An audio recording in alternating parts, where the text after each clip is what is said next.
Maya Yisparach Vishnu.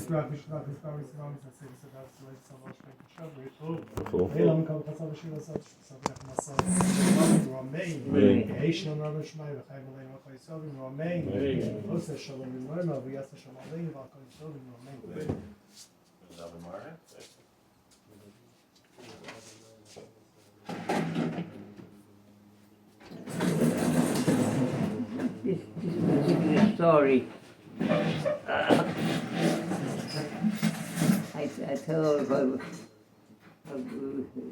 unexpectedly how this meeting took place. This story appeared in the Sunday edition of the New York Times about 40 years ago.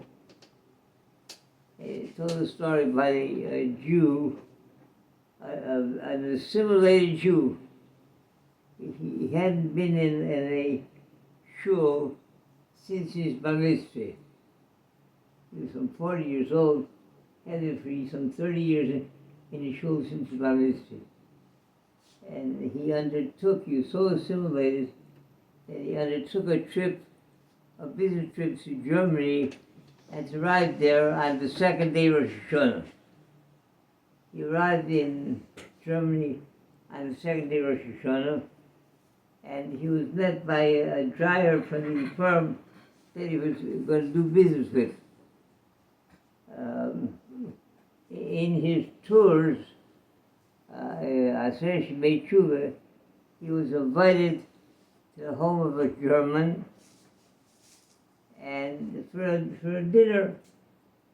So he's sitting and he's eating dinner with that German boy, and he notices a portrait on the wall of a German SS officer on the wall with a complete dress with the hat with a lacquered brim, a whole full malbush, and the German, the host, points with pride to that picture on the wall, and he tells his guest, "That's my father." All of a sudden, all the Jewishness that he had laid dormant and stuff all down deep in his body suddenly surfaced, and he felt he had having difficulty in keeping his dinner down. He was going to throw up his dinner. He made a quick excuse, and he had to run outside for air to get air. Otherwise, he's going to throw up his whole dinner. So he goes outside, and he's determined that Yom Kippur is just a few days away. No matter what it takes, the place he's going to be found, where he's going to be, he must find a synagogue, a shul, where that will be for Yom Kippur. He finds in that small town there, he finds there a shul with a sign, services in the morning, Yom Kippur morning, 9:30. They didn't have enough people, I guess, to put together a minyan for if you call it at night, only in the morning. He's all excited, trying to wash away that horrible incident, to try to wash it away by going to shul. So he gets there nice and early, and he's the first one there. At 9:30, he's there before 9:30. By 9:30 comes, and one Yid walks in. A few minutes later, a second Yid walks in, and the first one greets the second one. He rolls up his sleeve, and he exposes the branding marks from the concentration camp on his arm, and the other one also. They exposes each other. A couple minutes later, a third Yid walks in, and the first two greet him by also rolling up their sleeves, and the third one rolls up his sleeve, and this slow sleeve rolling ritual continues until there are 9 people there. It's already a quarter to 10, and there's only 9 people. So orally they try to go through their mind who could it be the temple that they could get to the minyan. They go through the streets, and their mind, the streets that there are.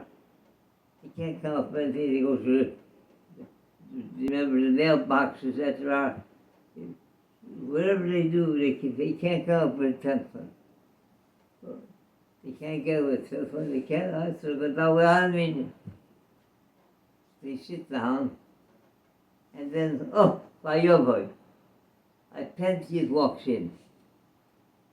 Pensian walks in, and he takes his seat next to this assimilated Yid.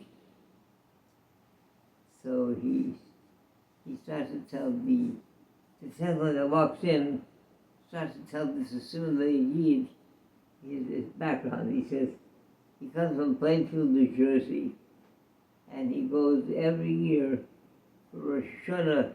He goes to his sister in Tel Aviv, in Eretz, and then he tries to make it here because he knows in this town they're struggling for a minyan. So he wants to help him with a minyan. So that's what he's doing here. And then he takes and he rolls up his sleeve and he shows also that he has the branding marks. So he starts doubting, and he writes there that he had difficulty. He held open his mouth, and he had difficulty seeing the words of the mouth because his eyes were stained with the tears. So give me what can awaken a pinful years. Okay, without Mara. Thank you for listening. Wenn ich Hashem, wenn ich Baruch Hu sagt, Israel, ich habe einen Termin zwischen einem, und ich habe 20